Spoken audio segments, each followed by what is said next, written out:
Welcome to Recovery Talk Live, an ongoing open discussion about psychological, emotional, and spiritual recovery. Our mission is to deliver the message that those who are suffering with emotional trauma can recover.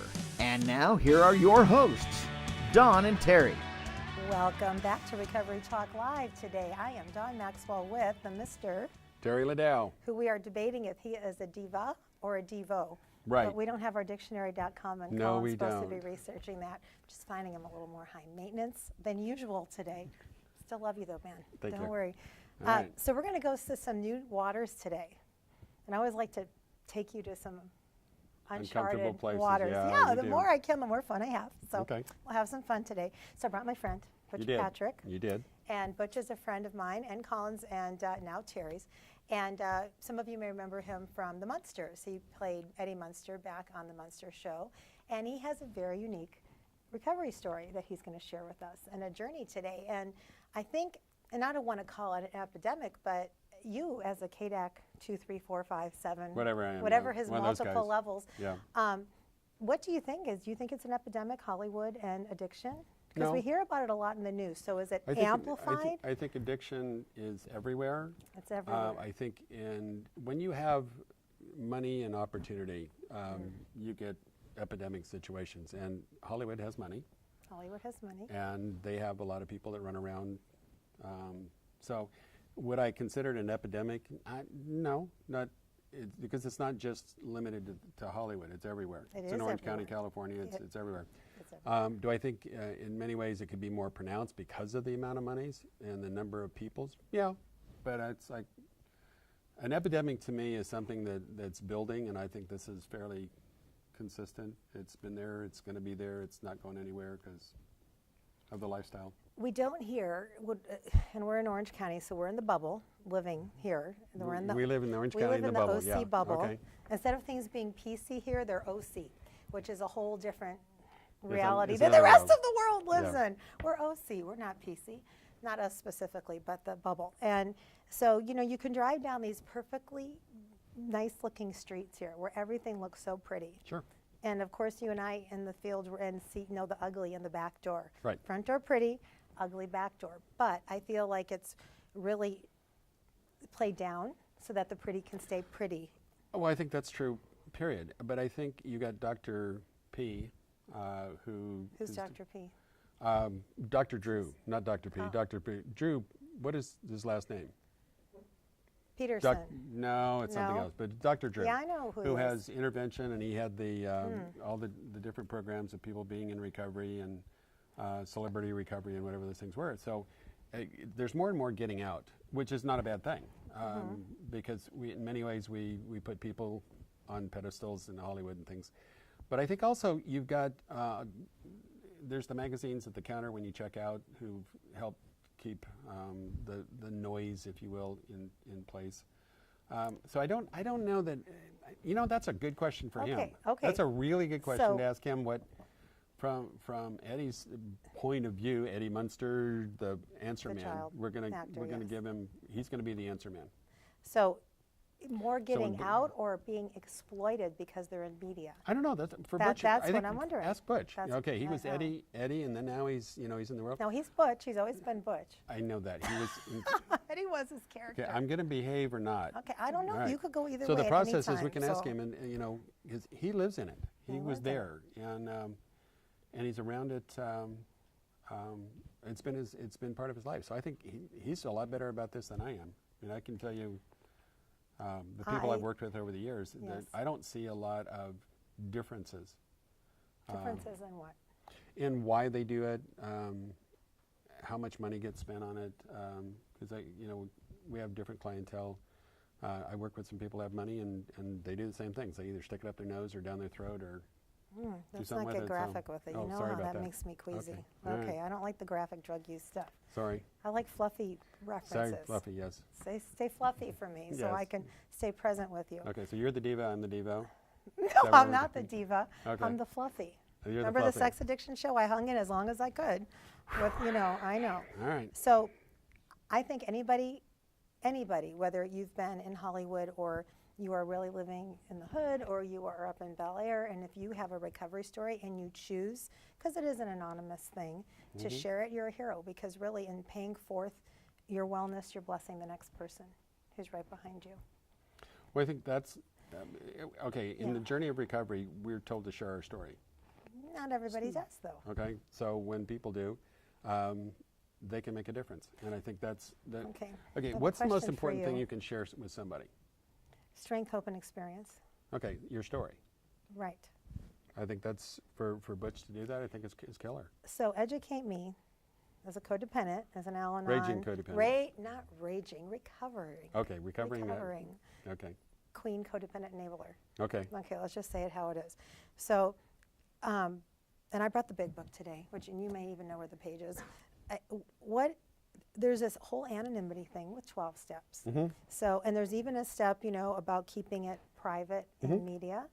So, yet we're called to share our story. So is AA saying we're called to share our story privately, one-on-one, in a confined group, or publicly?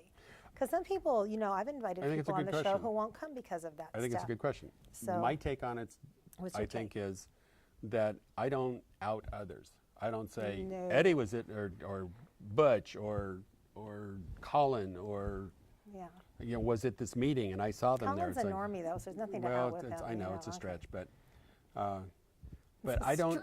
Yeah, we've stretched Colin, Terry.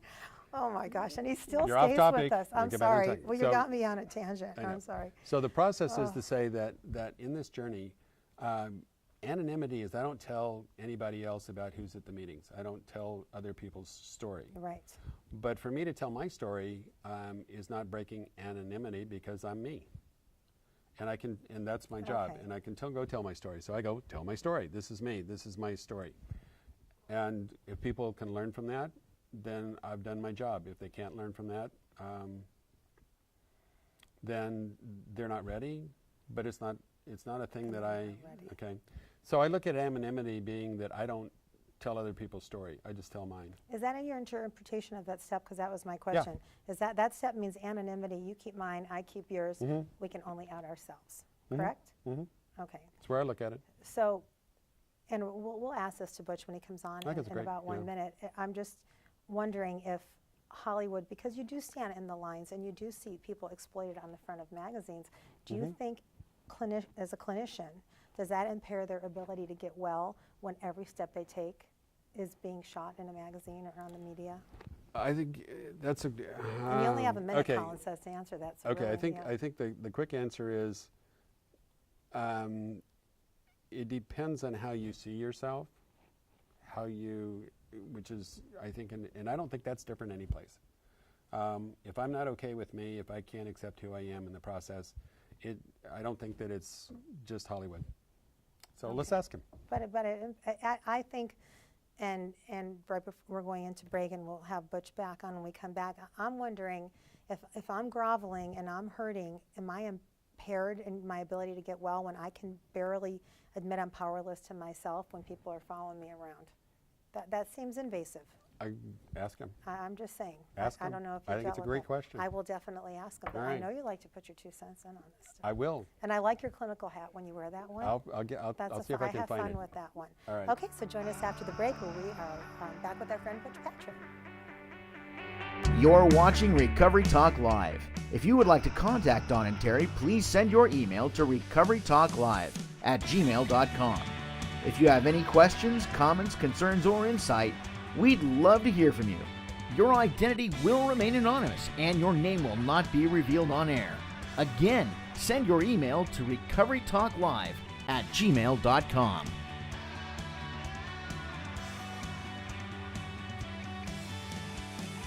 Welcome back to Recovery Talk Live, and we are here with our friend Butch Patrick, a.k.a. Eddie Munster, from the show The Munsters. And Butch, you were going to share with us how growing up in Hollywood did or didn't affect your struggle with addiction. Would that have made a difference? Well, you know, when I speak at speaker meetings and I talk to people, a lot of the times they assume that Hollywood, growing up in Hollywood was like a curse. Well, it really wasn't.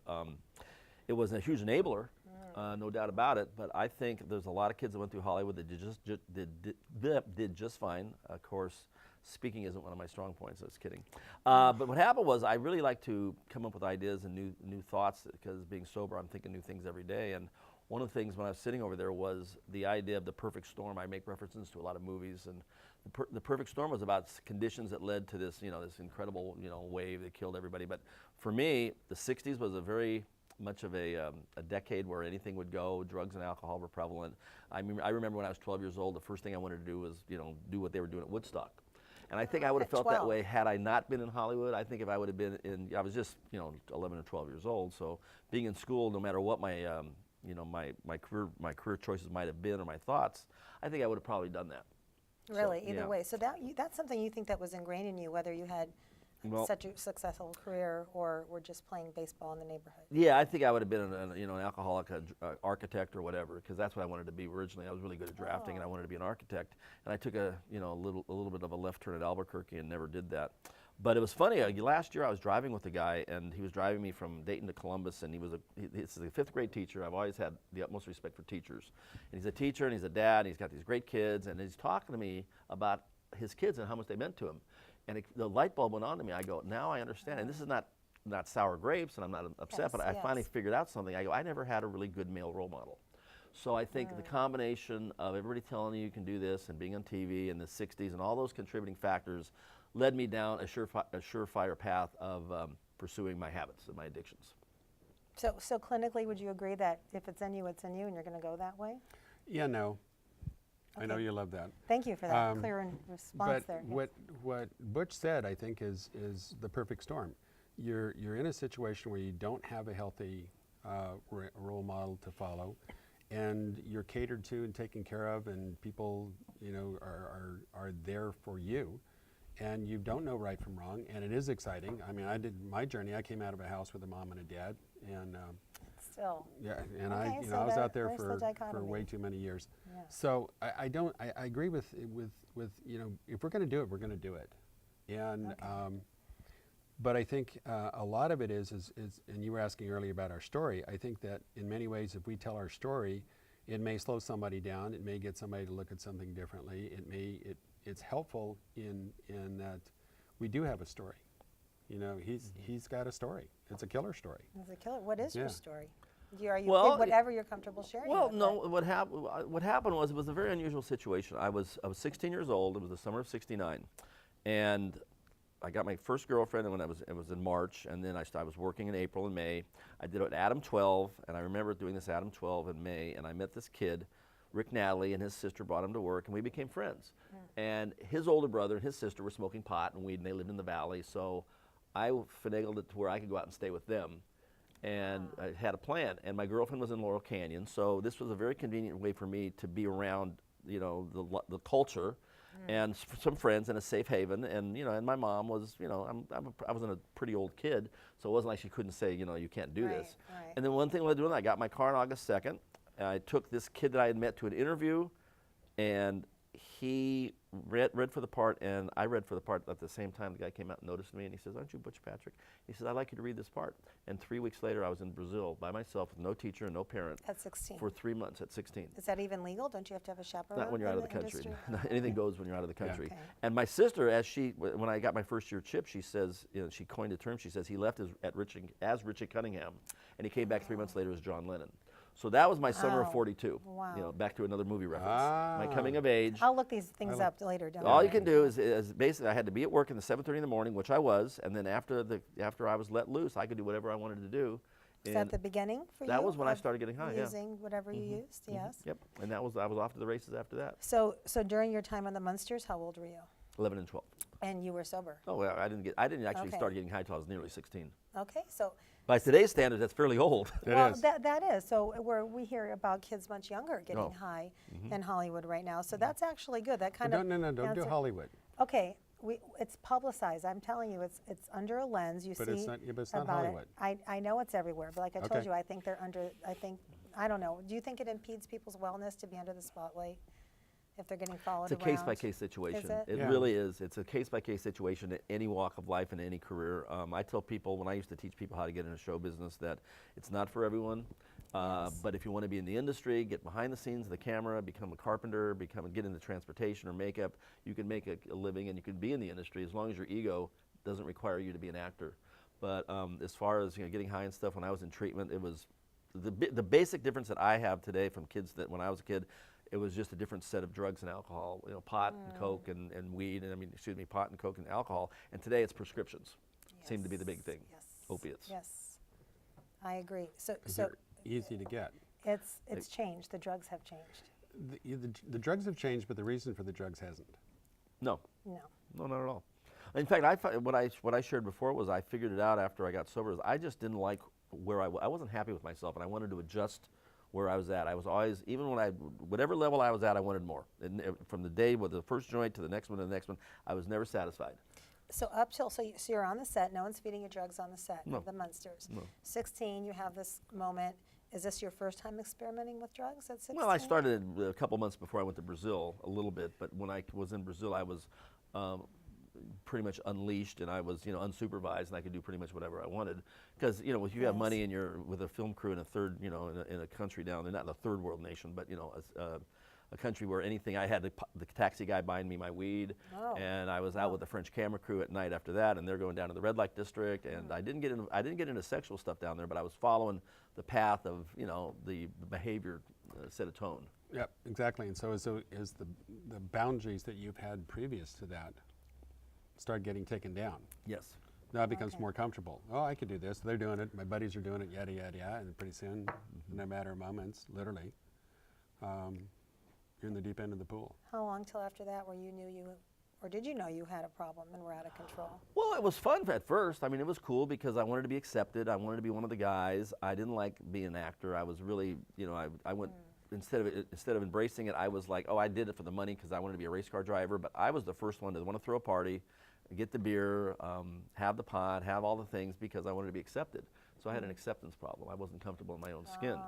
And that was a way for me to get people to like me because they knew that, I would always I had a chessboard that I could set my clock by all my friends coming over after 5 o'clock when they'd get off, and I'd open up the chessboard and whatever drugs of the day I'd have, we'd all party at my house. And that's the way I liked it because that's, I thought I was, So you were like the entertainer, the guy, I was the go-to party guy. There was always one, and I happened to be okay, that guy, and that was me. And we had all our friends. Pardon? Did you We have all our friends. Yes. Our friends all come to see us. Yeah. Okay, so this is interesting now. So you grew up in Hollywood, you didn't. Same kind of path, though, of recovery Same struggle, basic you think? stuff. Same, so the core is the same. How it manifests where Yeah. you're living is, It doesn't really matter. it doesn't really matter. So, one of the things that in recovery you find out that stupid knows no boundaries. There you go. It has no financial, social and economical, no sex barriers, no color barriers, no nothing. I mean, stupid's still stupid. The luckiest thing for me, I think, was I never really had, and I didn't know this until I listened to other people, of the depths of what people would go through to get to the drugs and alcohol. Oh, I got, I sold some stuff and this and that, but I never sold myself. I never stole. It was one of those things to where anything that I gave up, I had actually honestly earned. And because of that, I still thought I didn't have a problem. Because I heard all these horror stories, and you have a tendency to hang around people that are worse off than yourself. Obviously, everybody does Oh, really? it. Okay, Well, I sure, didn't know because that, yeah. because as long as you're around people that are worse off, you don't feel so bad. But I kept dropping and dropping and dropping and dropping, and my sister says, one of the things about me now is I don't have any desires whatsoever. I don't know why, whether it was a burning bush or whether somebody just made it really easy on me. But I've been very, very lucky to the fact that where I hit recovery, I hit the ground running, and I just don't have any issues, and a lot of other people don't have it that easy. So my sister has to keep reminding me. She goes, "You got to understand, not everybody has it like you. You're unique. You're one in a million. You got lucky." Well, how many years are you in your addiction? I was in it 41 years. Okay, that's a long time. That's a long time. What was your bottom that got you into treatment? Well, 41 years is a lifetime. I was in Philadelphia right before Thanksgiving of 2010, and I had finished up my Halloween tour. Was staying in a friend's coke house, and some friends said, you really should seek some help, and we found a place. It wasn't an intervention. They just they knew that wouldn't work. I'd bolt. But they did suggest the fact that on a knowledgeable level and with an intellectual approach, and he had nowhere else to go.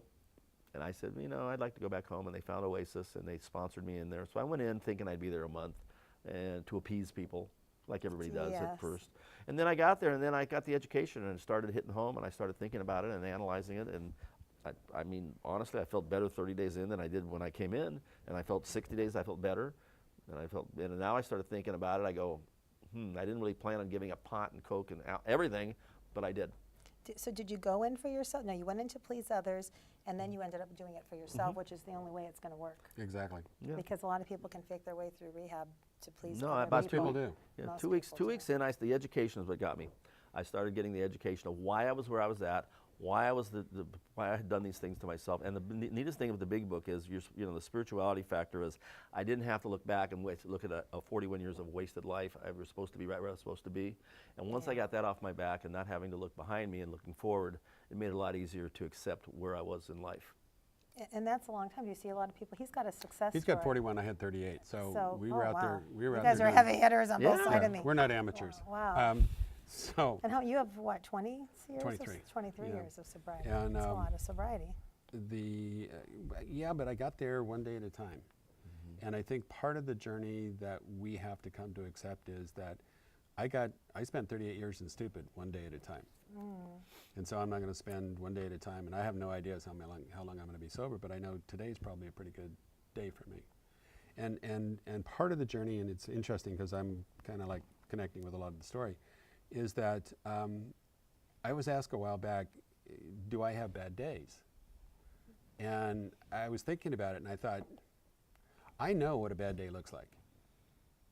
Today, I have days that are better than others, but I don't have bad days. Oh. Because I don't have to remember what I didn't do or didn't do last night. I don't have to figure out, there's a lot of things I that's don't good. have to think. And I really don't have to remember much because I tell the truth. I show up on time and most of the time, and you can bank on what I'm going to tell you, which is a very different lifestyle. So. Do you Well, relate to that? one of my favorite shares that that I came affect up with was with people. I says, I really don't know what tomorrow's going to be like. I really don't. He says But that I a can lot. tell you exactly what my day would have been like when I was using. I can tell you Wow. exactly what you my guys day would are be. like stereophonic. No, I mean, I know what's going to happen. I'm going to wake up. I'm going to wake up at 6 a.m. and drink 3 beers, and just to get me to 9 a.m. And then I'm going to start looking around for drugs and alcohol. I mean, I know exactly what my day would be. And it Did was you plan that in advance? But you have to, because you know what you're going to feel like. So Yeah, if you don't have the beer in the Oh, fridge, my. That's yeah. If when I wake up in the morning, if I don't have some medicine, Oh. then I'm probably not going to be doing very well. So you have your medicine to help you get started, and you do know what you're going to do, and you do know. I mean, and it's so yeah. This side of the street, I don't know what I'm going to do. Like when I show up here, I don't know what I'm going to do. No, but you know where every liquor store is. But Do you do I'm- that? He knows where to get. He can still oh get yeah, stuff. I mean, He says that. I had a friend of mine. Like once- if you had to, it seems like. Oh, are and you I'm well, aware. aware? liquor stores, that's an easy one. I mean, they're legal and they're on I every don't. corner. You know, I mean. They're legal. I try to find 7 Coke dealers in the middle of the night. That's the trick. Okay, you're not doing that now, though, buddy, right? No, Okay, don't no. go. But No, I did. It's just like Okay. but you're on a mission, and I think Okay. that's part of the thing. The transition for a lot of folks is we were on a mission to get loaded. We were on a mission to get crashed. We were on a mission. Today I'm on a mission. I'm gonna stay clean, safe, and sober today. Is that your The mission? amount of energy that I used to spend seeking out and the amount of money I would spend that I wasn't making money, plus I was spending money. So it's a double whammy. You're not making money and you're spending money. And the amount of energy you would put into it and the amount of days you would go without sleep, it was amazing that you survived. So you take away all that negative stuff and you put it into, you don't even have to be positive. You're positive just by not by being negative. Yeah. Just by eliminating that out of your life, you become a positive person. And then you take that on top of all the things and the people who come back to you, and you get back with your family. And Right. after 2 or 3 years, people in the industry recognize that you're serious about it, and you're not one of these merry-go-round Dr. Drew Pinsky people who, unfortunately, I'm not a big fan of Dr. Drew. I know you have an opinion. But the on bottom that. line is, he got to a point where he wanted to get by doing the celebrity rehab thing, and he asked me to be on his show. Well, the executive producers did, but I wasn't honest with him. I didn't tell him how bad I was, because I didn't want to be on the show. Were you sober at that time? No, Okay. no. Jeff Conaway wanted me to go in with him to keep him, to babysit him. And That's your friend who died, right? yeah, that's my friend who died, and I said no. And I'm telling you, that was probably the first strong thing that I did, because the $35,000 is a lot of money to give to a drug dealer, a drug addict, to go into a place for 21 days, be on camera. I mean, that's literally like saying, you come with me for 21 days and let me watch you, be uncomfortable. Here, I'll give you $35,000 at the end of it so you can go out and get high again. I mean, that's not an answer. That's not a solution. No. So I was happy that I didn't do it. I know you have strong feelings about that exploitation potential of that, but everybody's sober today. Everybody's good right now. Oh, yeah. You guys Well, look it's early. forward to it. It's early yet. Yeah.